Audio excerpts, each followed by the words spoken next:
Welcome back to the deep dive. Today we are taking on a true heavyweight of the American energy landscape. Our mission here is to really dig into the source material, and we have a huge stack of research and reports to give you a complete kind of nuanced understanding of Dominion Energy. And it is a colossal firm. I mean, we're talking about an operational footprint that stretches from the mid-Atlantic states, right across to the Rocky Mountains. And a history that spans all the way back to the colonial era, which is just wild to think about for a modern energy company. It's absolutely essential to grasp that history and scale because, Dominion is more than just another utility company. It's foundational infrastructure. It's headquartered in Richmond, Virginia, and it used to be called Dominion Resources up until, 2017 when they did a rebranding. Right. And when we start looking at their core services, it's not a simple picture. It's not uniform at all. They're fundamentally this dual fuel company, but their geographic presence for each of those fuels is completely different. That's precisely it. So they are the regulated electric utility for huge parts of Virginia, North Carolina, and South Carolina. That's kind of their home turf for electricity. Yep. But then you look at their natural gas distribution network, and the map just explodes. I mean, their gas operations cover Utah, Idaho, Wyoming, West Virginia, Ohio, Pennsylvania, the Carolinas again, and Georgia. It's this vast interconnected web that, it makes them indispensable to millions of people.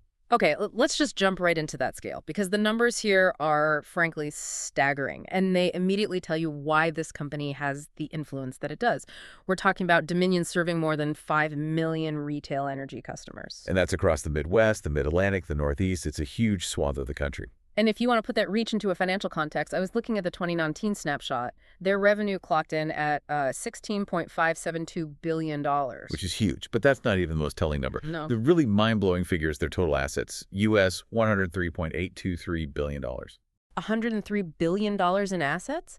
I mean, what does a number like that even mean for us, the customer, or for, the regulatory environment? Well, it means a couple of things. First and foremost, it means market stability. This massive asset base, we're talking power plants, pipelines, storage facilities, the actual physical stuff, that's what underpins their entire status. Right. It's why they're a component of the S&P 500 and, maybe even more significantly, the Dow Jones Utility Average, the DJUA. So for anyone who might not be familiar with the DJUA, what does being included in that specific index signify? What's the signal there? The DJUA is, it's basically the all-star team of the largest, most stable utility companies in the United States. So inclusion tells the investment world that this company is seen as a bedrock, something super stable. A safe bet, almost. Exactly. It's characterized by consistent regulated returns and much lower volatility compared to, say, a tech stock. I mean, when a company has over $100 billion in physical revenue-generating assets, it creates this kind of moat of stability that very few companies can even challenge. And it gives them the financial muscle to absorb huge shocks, right? Like, we'll talk about this later, but they can handle the cancellation of a multi-billion-dollar infrastructure project and just keep going. Keep going without missing a beat. So yeah, you really cannot discuss the modern U.S. grid or the natural gas infrastructure without talking about Dominion. And that gargantuan asset base, that's the foundation for everything they do, from their physical operations all the way to their very complex political engagement. Which makes understanding that physical footprint even more critical. Right. So let's move from the balance sheet to what's actually out there in the ground and on the wires. Okay. Section 2 of our deep dive is really dedicated to measuring this incredible physical infrastructure that Dominion Energy manages. When you talk about total generation capability, we're starting at 27,000 megawatts of power. And that 27,000 megawatt capacity is spread across a really diverse fleet. You've got nuclear, natural gas, coal, renewables, and it's all connected by a truly massive grid network. So if you want to visualize that scale, Dominion maintains 6,000 miles of high-voltage electric transmission lines. Right, the big ones. But then you have the 54,000 miles of distribution lines. So what's the key distinction there for our listeners? That distinction is it's paramount to understanding how the grid actually works. Think of the 6,000 miles of transmission lines as the interstate highways for energy. Okay, that's a good analogy. These lines move bulk power at extremely high voltages over huge distances. They link the major power plants, your nuclear stations, your big wind farms, to the major substations that are near population centers. They are the backbone of the system. And the distribution lines, the other 54,000 miles. Those are the local streets, the neighborhood roads. Hmm. These lines take the power from those big substations, they step the voltage way down, and then they deliver it that last mile to your home, to your business, to the stoplight on the corner. So the fact that the distribution network is 9 times longer than the transmission network. It tells you just how deeply integrated Dominion is into the daily life of every single customer they serve. It's everywhere. Now let's flip over to the gas side, which, as we mentioned, covers a much, much wider geography. Yeah, their natural gas infrastructure is just as extensive. It includes 14,000 miles of transmission, gathering, and storage pipelines. I mean, that's enough to wrap around half the globe. Wow. And to secure that network, they also own a significant amount of the actual reserves underground, 1.2 trillion cubic feet equivalent of natural gas and oil reserves. That scale ensures they are a foundational pillar in energy delivery across a whole bunch of states, particularly the ones that really depend on natural gas for heating and for industry. This brings us to a couple of nationally strategic assets. Mm. These are often flashpoints for controversy, but they are absolute game changers for regional energy security. First, Dominion operates the nation's largest natural gas storage facility. What defines largest in this context? It's about sheer capacity and operational flexibility. That one facility holds more than 975 billion cubic feet of storage capacity. So almost 1 trillion cubic feet of natural gas. Almost 1 trillion. And this gas is just held, ready, waiting to be deployed into the network instantly. Why is having that much storage so critical? What does it let them do? It's all about reliability and price management.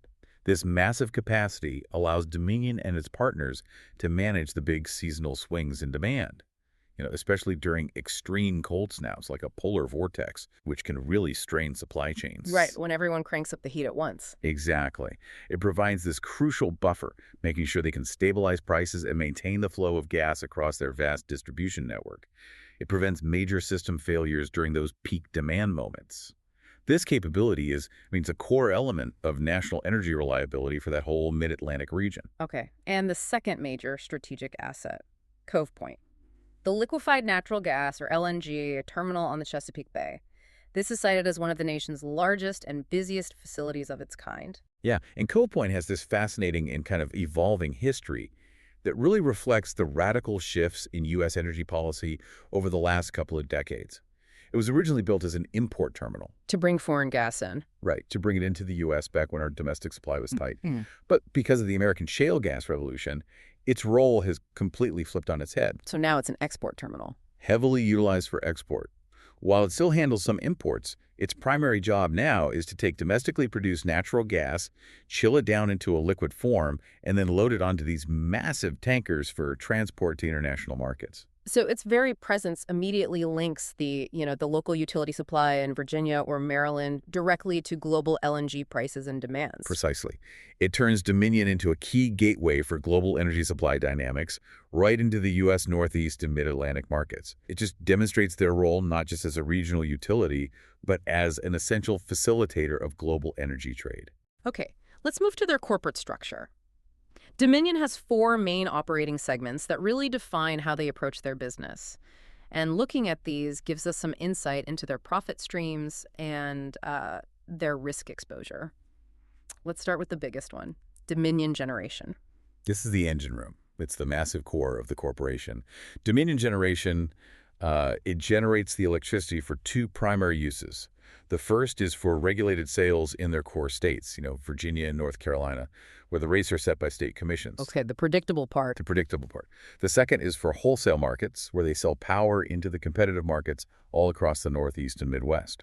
So this segment is characterized by, huge capital expenditures, but it also provides the bulk of the power that runs the whole system. Then you have the direct regulated utility arms, Dominion Virginia and North Carolina Power. And this is your classic utility segment. It manages the transmission and distribution, those 6,000 miles of interstates and 54,000 miles of local roads we talked about, delivering electricity to customers. And the crucial word here is regulated. Absolutely. Their profits in this segment are highly dependent on the outcomes of regulatory hearings with state commissions. It's all about approved rates and how much they're allowed to spend on infrastructure. It's stable, low-risk revenue, completely unlike the potentially volatile wholesale generation market. The third segment is just branded Dominion Energy, but this one seems to cover a broader set of gas and specialized services, and it includes a kind of surprising detail. A solar funding entity. Yeah, this is where you really see that dual fuel strategy codified. It covers the natural gas distribution, transmission, storage, all across their multi-state footprint. But what's really interesting, like you said, is the inclusion of the solar funding entity. It's called Tredegar Solar Fund I, LLC, and it's parked right in this segment. Why would they put the solar funding entity here and not with the main electric generation unit? Is it some kind of a hedge? It feels like strategic diversification and maybe insulation. By placing the solar fund in this broader Dominion Energy segment, which often handles more of the market-based activities, it lets them treat those solar investments potentially differently than their regulated electric utility investments. So it gives them flexibility. A lot of flexibility. It might let them pursue solar projects that wouldn't immediately fit into the tight regulated return structures of, say, Virginia Power. So it acts as a strategic carve-out for financing new renewable initiatives outside of that traditional utility framework. And finally, we have the historical segment, Dominion Exploration and Production. Yeah, and this one serves as a really critical marker of their corporate evolution. They used to have a massive presence here. They were one of the largest independent gas and oil operators in the country. But the key takeaway is that the majority of this oil and gas exploration subsidiary was strategically sold off by 2007. That couldn't have been a small or easy decision. Oh, it was a defining moment, a clear choice, where the company decided to shift focus completely away from the high-risk, volatile business of exploration, finding and drilling for oil and gas. And they moved toward what? Toward the regulated, infrastructure-heavy, lower-risk businesses: generation, transmission, storage, and retail delivery. This repositioning fundamentally changed the company's risk profile and its whole identity, creating the regulated behemoth we know today. That shift brings us perfectly into the history, because to really understand this modern multi-billion-dollar entity, you have to appreciate just how deep its corporate roots run. I mean, this company's history doesn't just span a few decades. We are talking about a timeline that goes back way before the American Civil War. It's a remarkable timeline. It starts in the colonial era. The corporate genesis, you could say, is in 1787. The Virginia General Assembly created something called the Appomattox Trustees, and their first job wasn't energy at all, it was commerce. They were supposed to promote navigation along the Appomattox River. Managing early trade routes, basically. Exactly. Yeah. And, commerce quickly leads to industrialization. So in 1795, these trustees formed the Upper Appomattox Company. And here the purpose starts to shift a little bit. They're building dams along the river, not just for navigation, but to harness power for industrial use, mainly mills. Our sources mark 1795 as the actual operational beginning of the company's history. So those water rights, those early dams, they pass through various hands until 1901, and they land with the Virginia Passenger and Power Company. Right, but the true inflection point, the shift to modern power, came in 1909.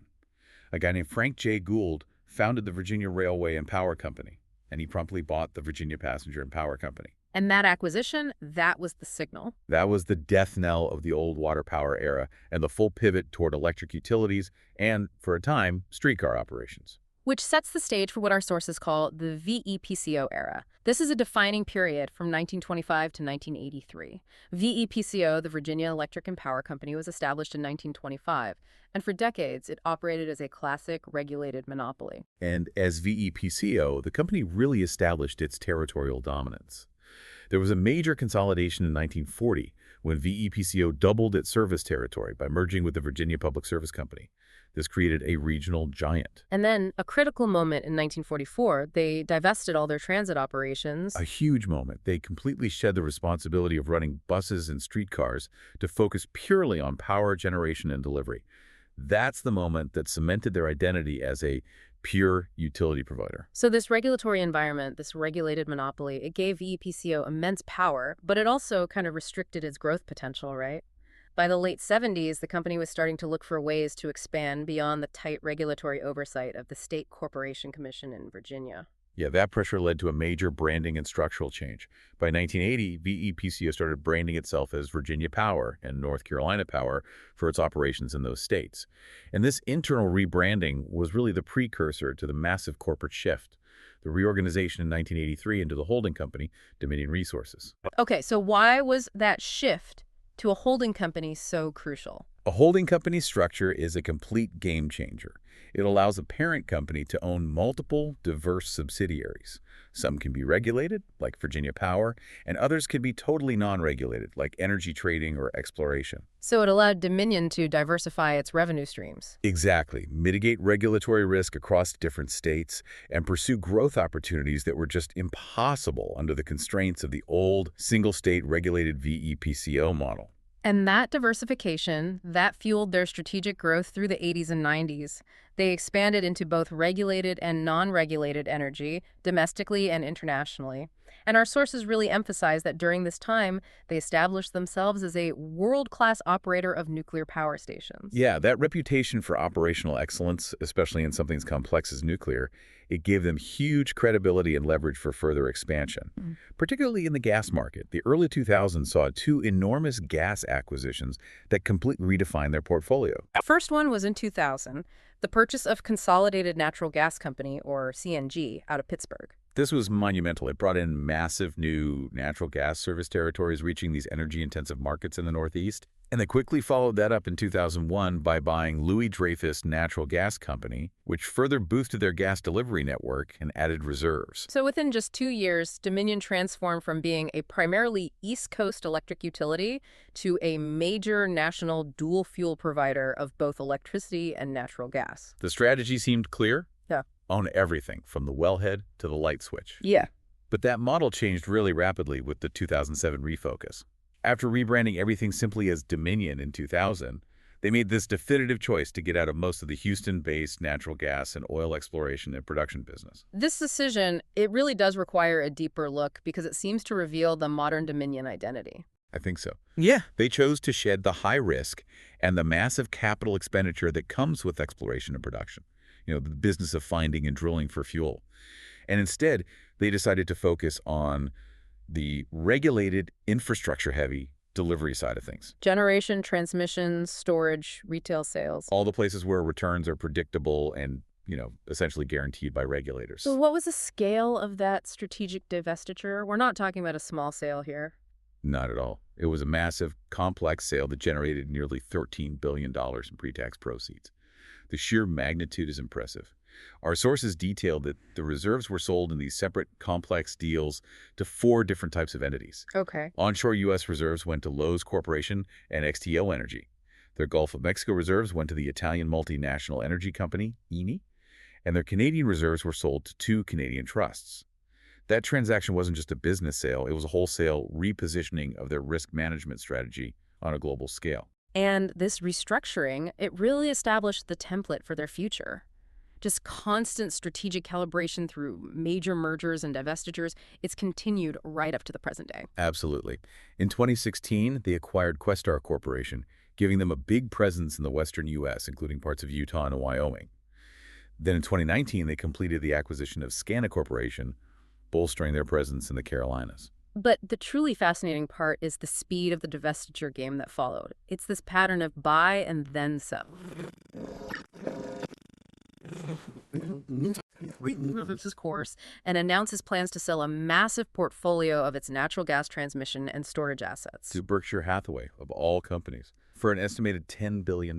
Wow, so that was the first major step in shedding that gas identity they had just spent 2 decades building up. Exactly, and the trend just kept going. In early 2022, they sold Dominion Energy West Virginia to Hearthstone Utilities for $690 million.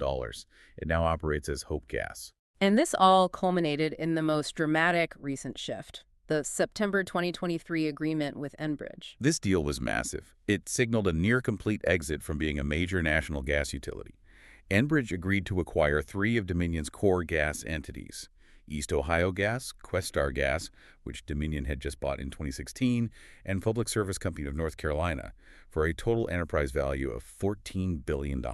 So when you chart that timeline, acquiring major gas assets in the early 2000s, consolidating them, and then systematically selling off most of that portfolio between 2020 and 2023 for billions of dollars. It demonstrates a very focused, very strategic intention to de-risk and lean heavily back toward their core regulated electric utility business in the East. It's a full-circle journey. That history of constant strategic shifts inevitably leads us to the present challenge. How does a company built on coal, nuclear, and gas pivot toward a mandated renewable future? Let's look at their current energy mix using 2022 data to see the scale of the transition they have to make. Yeah, the breakdown shows you exactly how much work lies ahead. The largest source of generation, by far, is natural gas. It accounts for a dominant 48%. Nuclear power is the second largest at 23%. And then legacy coal, it still represents a significant chunk, 18% of total production. So if you combine those three traditional sources, gas, nuclear, and coal, you get over 89% of Dominion's generation capacity in 2022, Yep. all reliant on sources that either produce carbon emissions or, generate complex long-term waste products. Right, which leaves hydroelectricity and other renewables together totaling just 11%. That 11% is the current reality, but their stated strategy suggests a pretty significant, if challenging, future shift. That's right. Our sources note the company is actively developing a pretty robust strategy that's focused on renewable energy, primarily wind and biomass, alongside these comprehensive conservation and efficiency programs. The intent is clear. They want to minimize the company's environmental footprint and meet future energy demand. But the physical infrastructure transition, that takes time and immense capital. This strategic shift, it really gained legislative force in 2018 with the launch of the Grid Transformation Program. This is authorized under Virginia state law, the Grid Transformation and Security Act, signed by Governor Ralph Northam. And this legislation wasn't just symbolic. It authorized massive, expanded investments that were necessary to modernize the entire electric grid. The act paved the way for huge spending on smart grid technology, on enhancing grid security, and most importantly for the renewable mandate, it set an ambitious goal. Which was? Building 3,000 megawatts worth of new solar and wind energy by the year 2022.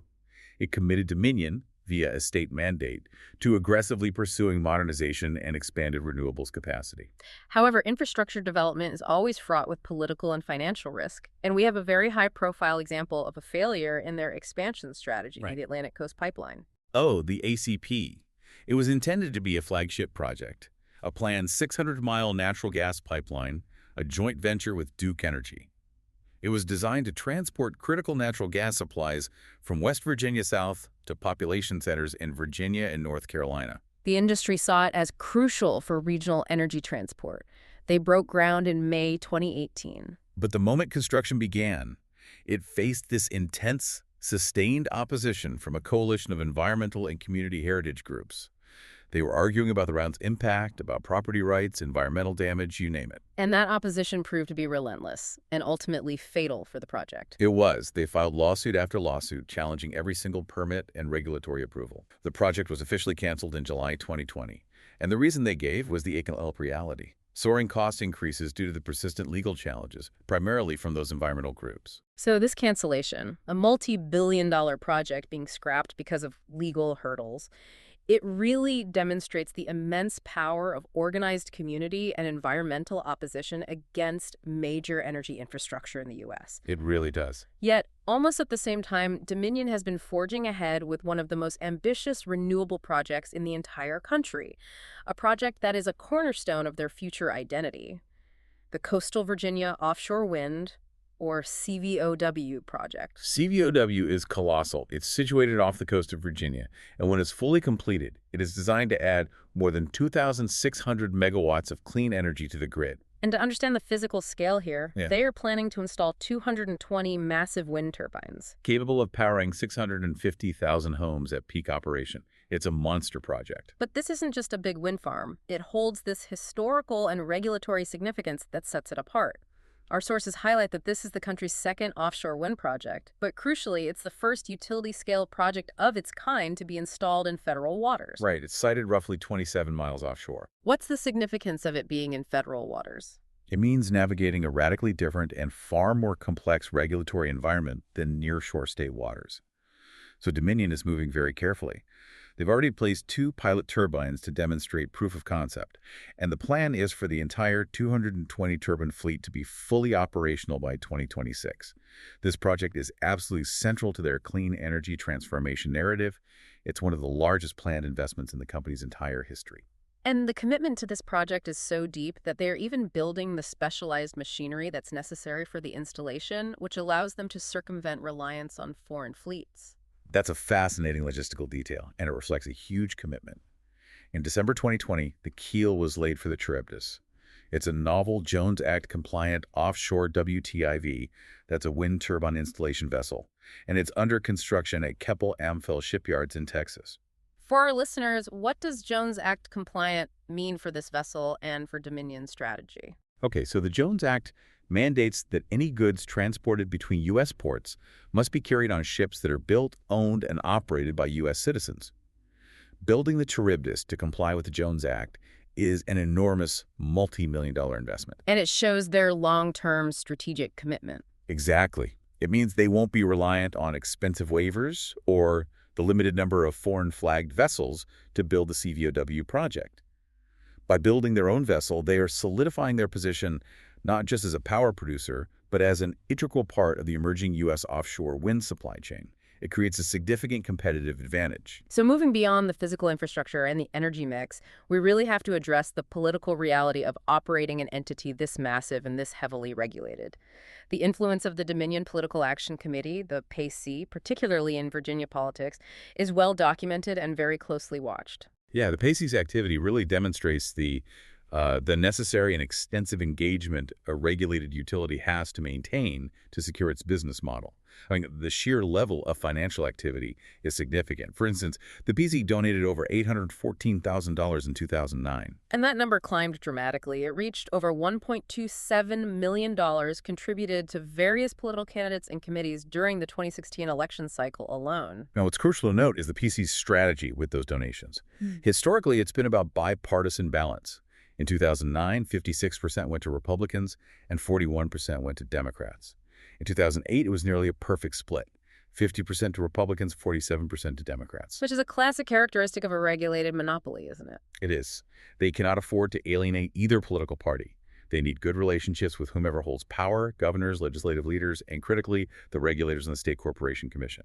They need that access to ensure they achieve favorable outcomes for rate increases, for approvals for billion-dollar infrastructure projects, for asset sales. So bipartisan giving just ensures that no matter which party controls the State House, Dominion has access and influence.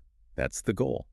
And their political activity extends beyond just campaign donations into lobbying for specific laws that protect their assets across different states. Right. Our sources detailed the direct lobbying efforts that led to the passage of West Virginia's Critical Infrastructure Protection Act in 2021. Yeah, and this law created felony penalties for trespassing offenses that specifically target oil and gas facilities. The language of the legislation itself was heavily influenced by the industry.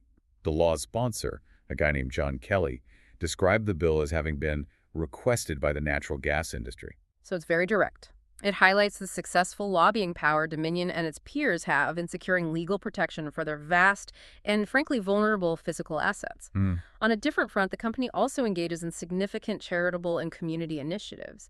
You could see this as a necessary effort to build goodwill and support in the communities that host all of their infrastructure. Yeah, this is managed primarily through the Dominion Foundation, which acts as the company's social investment program.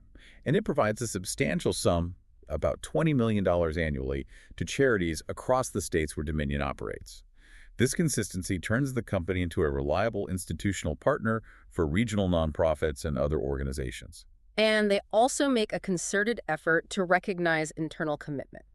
They have programs like the Benjamin J. Lambert III Volunteer of the Year program, which honors top employee volunteers and provides a $1,000 donation to the charity of that individual's choice. We saw 12 employees honored in 2016, for example. And this commitment to community involvement became highly visible during crisis moments. During the 2020 COVID-19 pandemic, Dominion's response included several immediate customer protection measures. They stopped service disconnects for non-payment, they helped reconnect customers, they waived late fees and reconnection fees. And on top of that, their charitable foundation directed $1 million in immediate aid to groups fighting the pandemic, like the American Red Cross and various local organizations. Right, so this blend of corporate action and philanthropic support, it really solidifies their role as a major, essential, institutional actor during any kind of regional emergency. Okay, so operating a utility of this scale ensures constant scrutiny. And nowhere is this more visible than in the major controversies that have defined the last couple of decades. Let's turn to the tension points, starting with disputes over high-voltage transmission lines. These disputes are classic examples of reliability versus community concerns. A major flashpoint occurred back in 2007 over a proposed 500 kV transmission line in Northern Virginia. Dominion initially planned this really controversial route right through protected forests and farmland. And to appease the critics, they shifted to a southern route that bypassed nature preserves and Civil War sites by running it adjacent to existing power lines. But even that revised route drew some very high-level opposition. It did.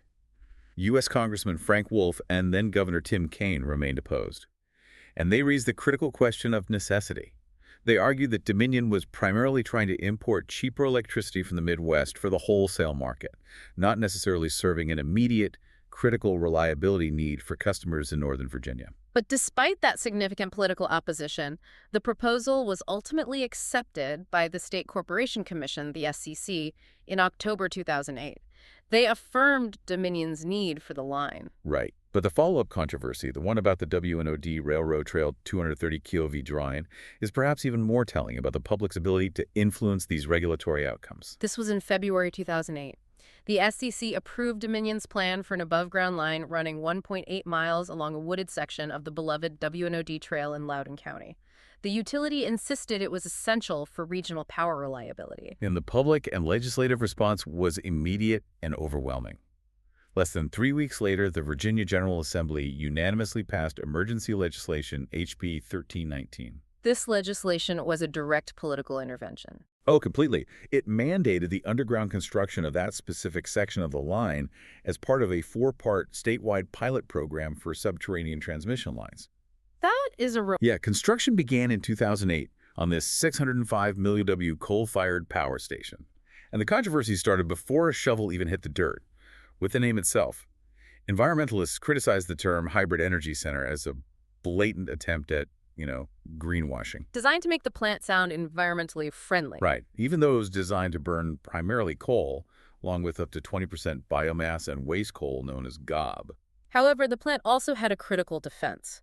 It was acknowledged to possess the most stringent air permit for any coal-fired power plant in the nation at that time. It required the most advanced pollution controls available. And that tension is central to the debate. Because while it had strict permits, the sheer volume of output still raised massive concerns. Projected carbon dioxide emissions were still a staggering 5.4 million tons per year. And there were high levels of mercury, controlled by activated carbon injection, and critical concern over the location of the Fly ash dump, which was near the Clinch River, a major drinking water source. And furthermore, the plant's sustained coal usage continued to support controversial extraction methods, including mountaintop removal coal mining. It was a whole package of concerns. Yet for the local area, the plant represented a lifeline. Local supporters, including Governor Kaine, argued the plant provided critical benefits. Yeah, like reducing Virginia's dependency on imported electricity and providing a massive economic injection. The construction employed 1,000 workers, it staffed 130 full-time employees, and it was expected to generate between $4 and $7 million a year in tax revenue for the economically depressed Wise County. It's the perfect microcosm of the energy versus environment, local economics versus global impact debate. It really is. And we should also revisit the Cove Point LNG facility. It's a strategic asset that generated major safety and technical disputes, demonstrating the day-to-day challenges of operating critical infrastructure. Back in 2001, when the facility was scheduled to reopen after being dormant for a while, local residents expressed grave concerns about its safety. And this was specifically due to its proximity. Only 3 miles to the Calvert Cliffs nuclear power plant. Right. Their fear was simple. What kind of damage could an attack or an explosion at this high-volume LNG facility cause to the nearby nuclear plant? A cascading failure. Exactly. Residents worried that the Federal Energy Regulatory Commission hadn't fully considered the cascading risks of operating 2 high-risk facilities so close together. It just illustrates the inherent danger and liability involved in storing and handling massive amounts of volatile energy products near population centers. Then, in 2005, there was this really unique technical dispute known as the hot gas controversy. Washington Gas claimed that the imported natural gas coming through Cove Point was too hot. What does that even mean in technical terms, and why did it cause problems? Okay, so hot gas just means the gas has a higher BTU content British thermal unit. It's essentially how much heat it produces when it's burned. And this was because the imported LNG had fewer heavy hydrocarbons than traditional domestic gas. Precisely. So Washington Gas alleged that this hotter, more volatile gas was causing problems for its customers and, critically, placing undue strain on and breaking many of its older mains or pipelines, which led to leaks and service disruptions. And what was Dominion's response to these claims? Well, Dominion vigorously denied that its imported gas was the root cause of the breaks. They asserted that expanding the service area of this imported gas would not lead to additional leaks in D.C. or the Northern Virginia suburbs. It just showcases the immediate regulatory, public safety, and public relations challenges Dominion faces when technical issues arise from operating this kind of high-volume, cross-border energy infrastructure. This is where it gets really interesting in terms of the company's long-term trajectory, looking at their environmental performance record. The sources we have track a significant improvement over time, even while they detail the scale of historical problems. Yeah, the data from the Political Economy Research Institute demonstrates a clear, positive trajectory in reducing their environmental impact. Their toxic score, which measures airborne pollutants based on pounds released, toxicity, and population exposure, it dropped substantially. What were the numbers? It went from a score of 117,712 in 2005, down sharply to 58,642 in 2008, and then it plummeted further to 16,656 in 2010. That reduction is verifiable proof that their stated commitment to environmental improvement is having a tangible impact. It's likely driven by compliance requirements and technology upgrades. It is, but you can't forget the scale of the legacy issues they were required to address. The 2002 data, for instance, details the release of just immense amounts of specific toxic emissions. We're talking over 1.1 million pounds of gastrointestinal or liver toxic emissions, 1.44 million pounds of musculoskeletal toxic emissions, and similar numbers for other suspected hazardous emissions. This historical footprint required billions in mandated cleanup and upgrades. And a key example of that mandated cleanup is the 2007 Brayton Point settlement with the EPA.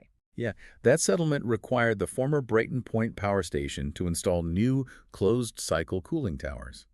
This massive, expensive infrastructure upgrade was required specifically to protect aquatic organisms in Mount Hope Bay. It resolved a dispute that originated way back in 2003 about the plant's thermal discharges and water intake practices. It just demonstrates that environmental compliance, especially for legacy infrastructure, is often measured in hundreds of millions of dollars of mandated capital expenditure. Mm-hmm. Finally, just to bring the sheer volatility of grid management right into the modern day, we have a recent anecdote that serves as a stark reminder of what this infrastructure faces. Our sources mention a pretty traumatic incident in August 2025 in Mount Pleasant, South Carolina. Oh, yeah. Dashcam footage captured a lightning strike hitting Dominion energy infrastructure. It just erupted into a massive fireball. And that dramatic event, it serves as this stark reminder that even with hundreds of billions in assets and cutting-edge technology, managing a colossal grid means facing the sheer, unpredictable volatility of nature. And protecting those critical assets from both natural phenomena and intentional harm, that's exactly why Dominion successfully lobbied for laws like West Virginia's Critical Infrastructure Protection Act. The grid is a system that's constantly under threat. So after all that, what does this all mean for you, the well-informed listener? If we synthesize everything we've looked at, the story of Dominion Energy is this fundamental tension between legacy and ambition. I think that's right. Dominion is defined by its massive old-school infrastructure, the nation's largest natural gas storage facilities, the complex nuclear power fleet, and the continued reliance on gas and coal for nearly 90% of its generation. That stability, that's its heritage. Exactly. And this enormous legacy is juxtaposed against a very public, multi-billion-dollar commitment to a green future, epitomized by the Coastal Virginia offshore wind project.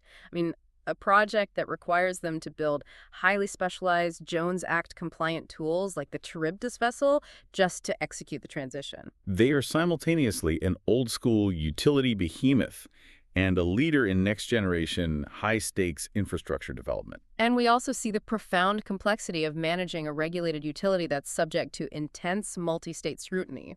Their political involvement is strategic and bipartisan, essential for navigating rate cases and infrastructure approvals, but they're still vulnerable. So vulnerable. They face intense local and environmental scrutiny, which we saw demonstrated by the successful legislative efforts to override their transmission line decisions and, of course, the complete cancellation of the Atlantic Coast Pipeline due to organized opposition and the rising costs. This level of operational and political complexity requires constant, massive strategic adaptation, which brings us to the future and our final provocative thought. The recent high stakes multi-billion-dollar divestiture strategy announced in 2023. Specifically, that $14 billion agreement to sell East Ohio Gas, Questar Gas, and Public Service Company of North Carolina to Enbridge. That is monumental. Given that their core electric utility services in Virginia and North Carolina remain absolutely central to the company's identity and their guaranteed revenue, Dominion is consciously shedding its role as a major national dual electric and gas provider. So the question is, what does such a massive strategic streamlining mean for Dominion's future regulatory focus? Will this shift allow them to just double down on the massive capital expenditure required for CVOW and the grid modernization program in their core electric territories, reducing distractions from these non-core gas operations? And more broadly, how will that strategic streamlining reshape the energy landscape of the U.S. now that these critical gas assets are consolidating under competitors like Enbridge? That shift in focus and risk profile is a question that will define the U.S. energy market for the coming decade. Truly fascinating transformation to monitor. It is. Thank you for joining us for this deep dive into the colossal world of Dominion Energy. And thank you for listening.